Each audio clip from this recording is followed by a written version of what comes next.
The hum of the server tower under my desk was the only warning I had before a hand caught the fabric of my jeans near the knee, using it for balance.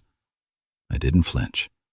I just stopped typing. The air in the cramped administrative back office of the Manhattan, New York was already heavy with the smell of old paper ozone and impending rain from the open window. But the sudden rustle of fabric shifted the atmosphere entirely. I looked down, keeping my chin level. Victoria Sterling, the gallery director and technically my boss, was on her hands and knees beneath my workstation.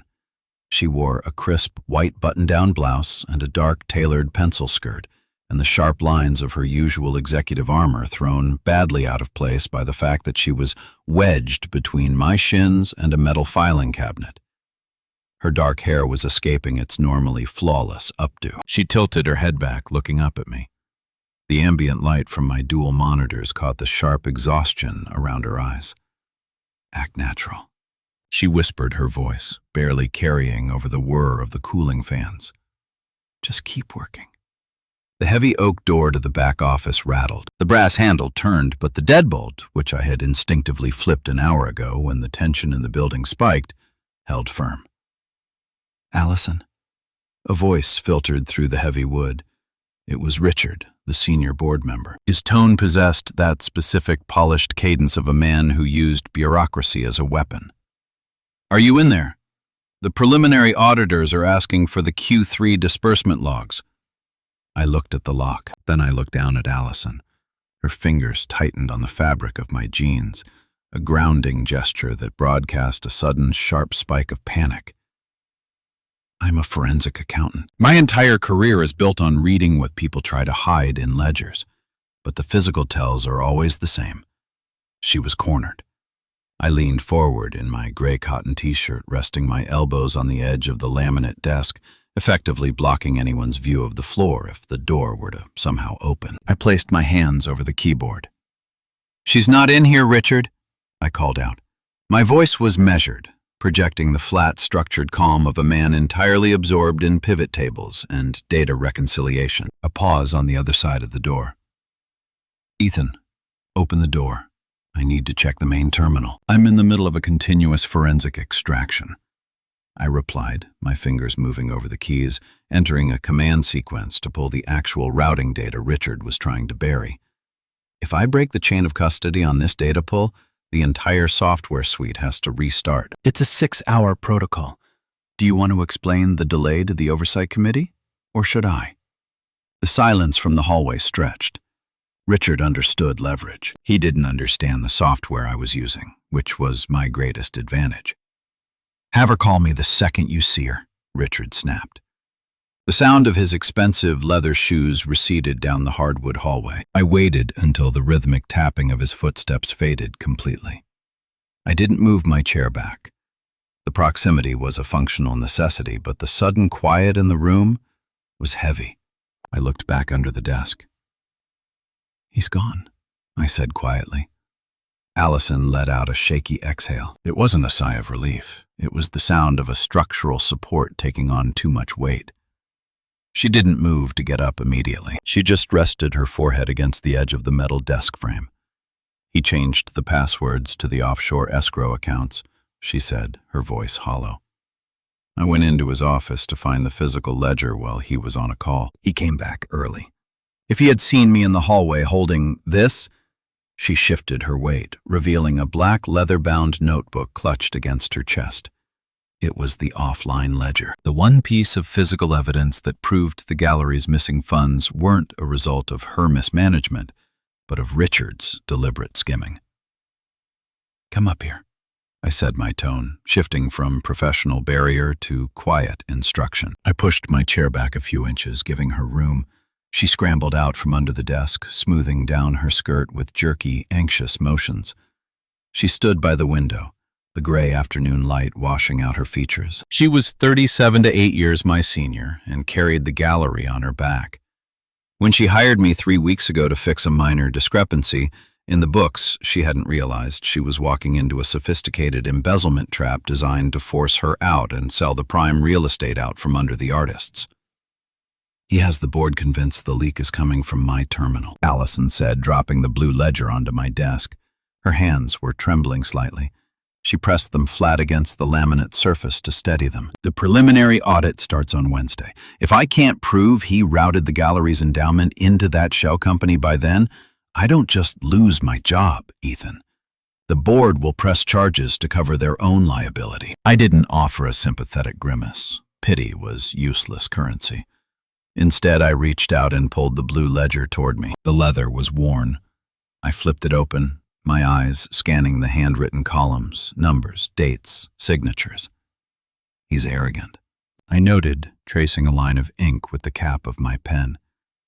He kept a shadow book because he doesn't trust digital encryption. He thinks analog is untraceable. Is it? She asked, stepping closer to my shoulder to look at the page. The faint scent of bergamot and rain hovered in the space between us. Everything leaves a footprint, I said, pulling up a blank spreadsheet on my right monitor. He wrote down the dates of the transfers. I just need to cross-reference these dates with the server's network activity logs. If I can match the exact timestamp of his local logins to the outward wire transfers we have him, how long will that take? There are 4,000 lines of network traffic per day, I said, typing a rapid VLOOKUP formula to sort the raw data. I have to build a custom query to filter out the noise. Give me 48 hours. Allison looked at the monitor, then down at me. The frantic energy in her posture began to settle, replaced by a deep, anchoring focus. We only have until Wednesday morning. If Richard realizes this ledger is missing, he'll accelerate the board vote. Then we work here, I said. I didn't ask her to leave. I didn't tell her it would be fine. I stated the logistical reality. Lock the door. Pull the blinds. We don't leave this office until the data matches the ink. She nodded, once a sharp, decisive movement. She walked to the window and pulled the heavy blackout shades down, plunging the room into the artificial glow of the monitors. The chaotic noise of the city outside vanished, leaving only the steady hum of the servers and the rhythmic clicking of my keyboard. The room went quiet, effectively blocking out the world. For the next 6 hours, we didn't speak a word that wasn't strictly necessary. The process of forensic reconciliation is brutally tedious. It requires a calibration mindset, comparing microscopic digital footprints against physical reality. I ran the first batch of network logs, the screen filled with green text scrolling violently before snapping into a static grid. Allison sat in the armchair across the room reviewing the gallery's vendor contracts, searching for the fake shell company names Richard might have used. The silence between us wasn't empty. It was the functional, steadying connection of two people carrying the same heavy beam. At 9 p.m., the rain finally broke, lashing against the glass behind the shades. I rubbed the back of my neck, feeling the rigid tension in my muscles. I hit execute on the third data parsing script and watched the progress bar crawl to 12%. It would take 20 minutes to run. I pushed away from the desk and stood up. The joints in my knees popped. I walked over to the small kitchenette in the corner of the office, filled a glass with water from the cooler, and turned around. Allison had fallen asleep. She was curled into the corner of the leather armchair, her knees pulled up, a stack of vendor invoices resting on her lap. Her breathing was slow, the deep exhaustion of the past 3 weeks finally pulling her under. I stood there for a moment, the cold glass in my hand. I am a man who categorizes the world into assets and liabilities. The sudden urge to make the room easier on her was a catastrophic variable. I compartmentalized it immediately. Personal feelings in the middle of a war zone were a distraction. What she needed was not romance. She needed a shield. I walked over quietly. I didn't touch her. I carefully slid the vendor invoices off her lap and placed them on the side table so they wouldn't fall. I took my gray hoodie from the back of my chair and draped it over her shoulders, blocking the draft from the window. I went back to my desk, picked up my phone, and turned it face down on the laminate surface. I gave the dual monitors my full, undivided attention. I had a deadline, and failure was an unacceptable metric. By Tuesday morning, the air in the office was stale, smelling of cold coffee and printer toner. "Line 402, I said, my voice raspy. Allison was instantly beside my desk holding a cup of terrible break-room coffee. She leaned in her eyes, tracking my cursor. August 14th. I pointed to the screen. A wire transfer of $45,000 out of the main endowment fund. The recipient is listed as Zenith Holdings. Zenith Holdings, Allison repeated, setting the coffee down. She flipped open the blue ledger to the corresponding date. Here. Richard wrote down Apex, but look at the routing number he scribbled in the margin. I typed the routing number into my secure terminal.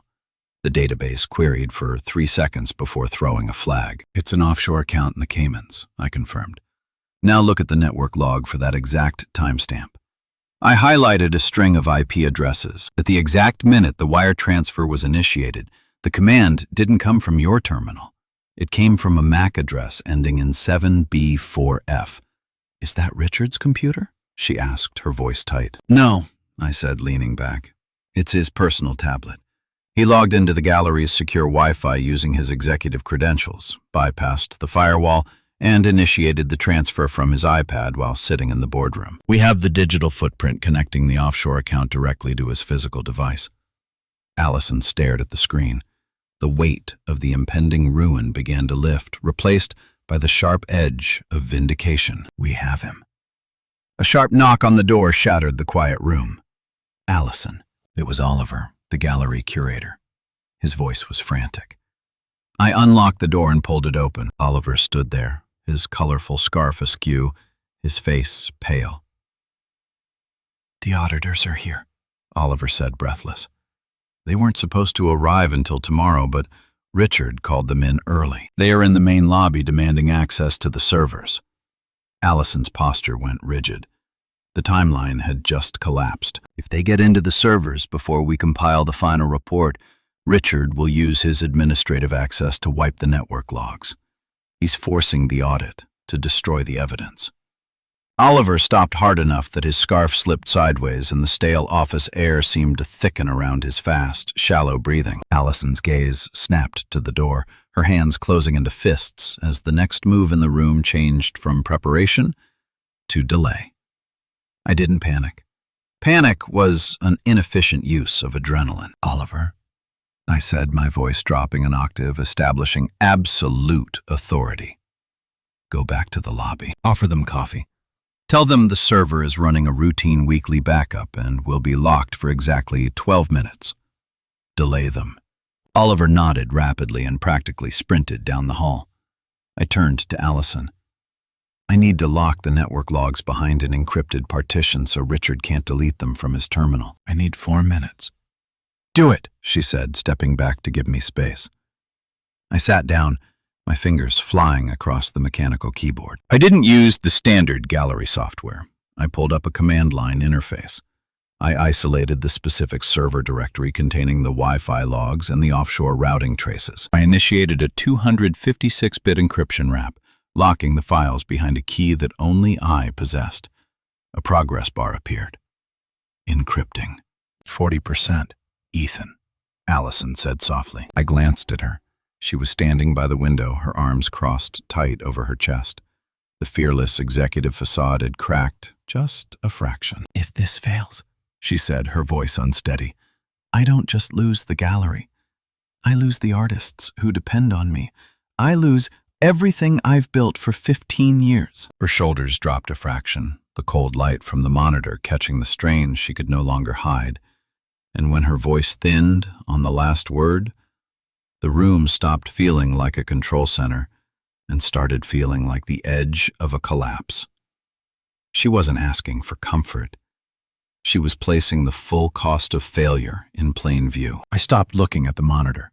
I stood up across the short distance between us and stopped exactly 2 feet away.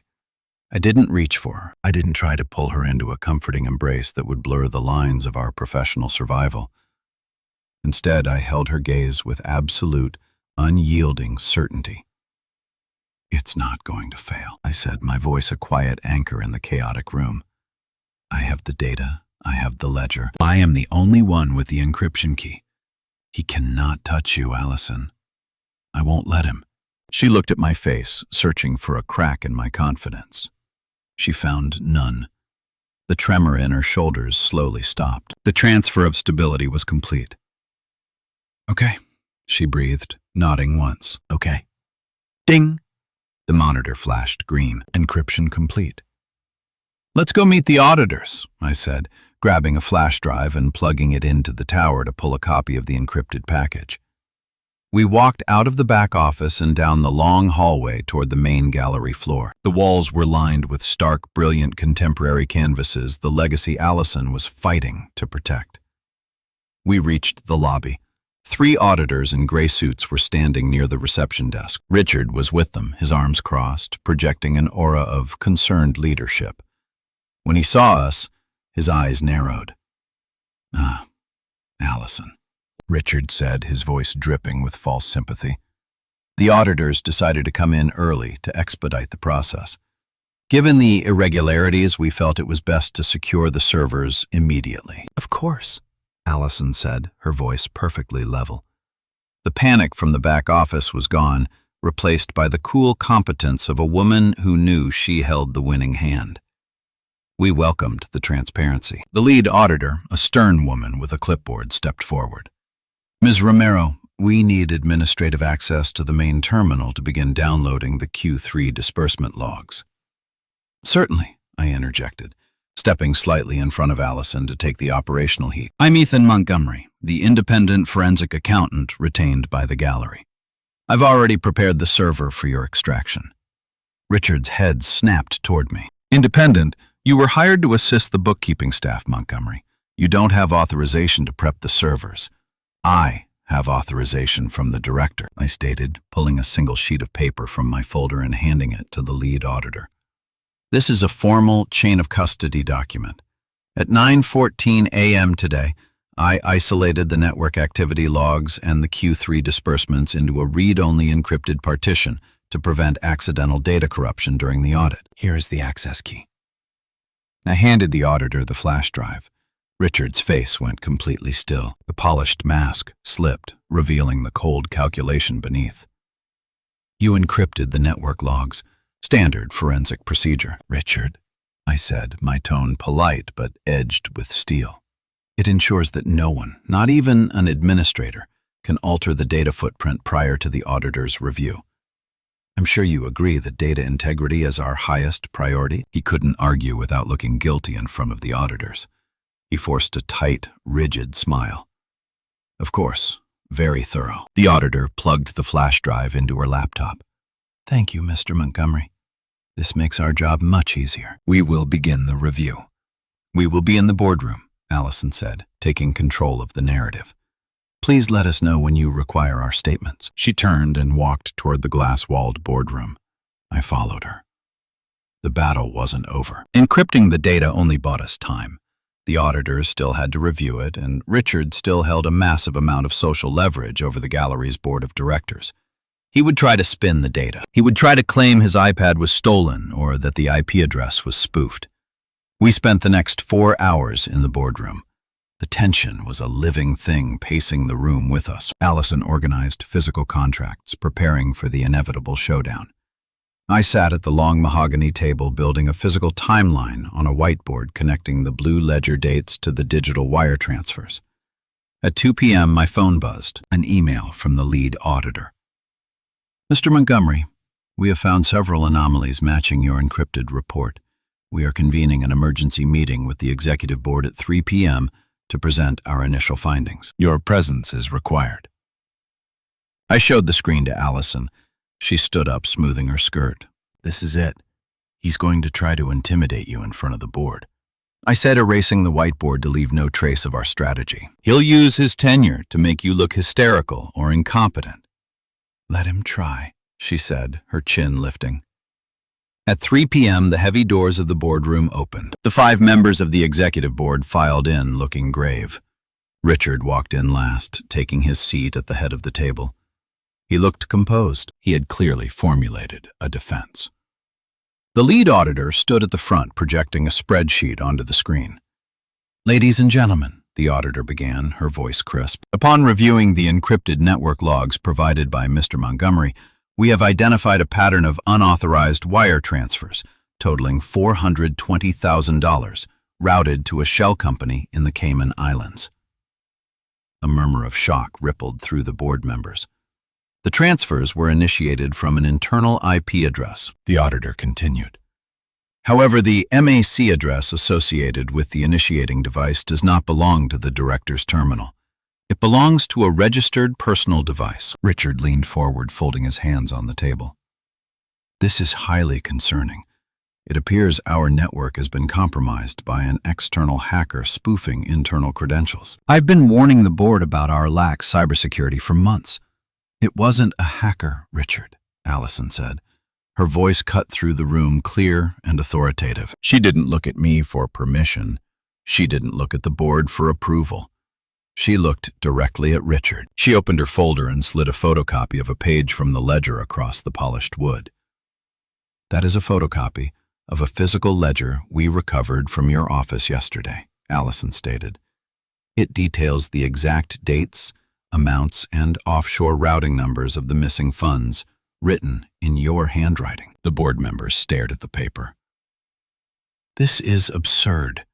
Richard scoffed, his voice rising in volume. That could be anyone's handwriting. This is a desperate fabrication by a director who is clearly trying to cover her own incompetence. He pointed a finger at her. You are out of your depth, Allison. You always have been. You're emotional, you're erratic, and you're trying to frame me to save your own skin. It was a classic escalation tactic. Make it personal, raise the volume, force the opponent to react defensively. I didn't yell. I didn't match his volume. I simply produced the documentation that ended the argument. I stood up holding a bound stack of paper. I walked around the table and placed it directly in front of the oldest board member. That is a certified diagnostic report from the gallery's secure Wi-Fi router. I said, my voice completely devoid of emotion. Pure cold data. It proves that the device used to initiate the fraudulent transfers was connected to the network via Richard's personal executive login credentials. Furthermore, page 3 contains a digital receipt from a cloud backup server. It shows that Richard uploaded a photograph of the physical blue ledger to his personal cloud account last Tuesday. I looked down at Richard. His face was the color of ash. You didn't just write it down, I said softly, ensuring the entire room heard the finality in my tone. You backed it up. The forensic footprint is absolute. You are the thief.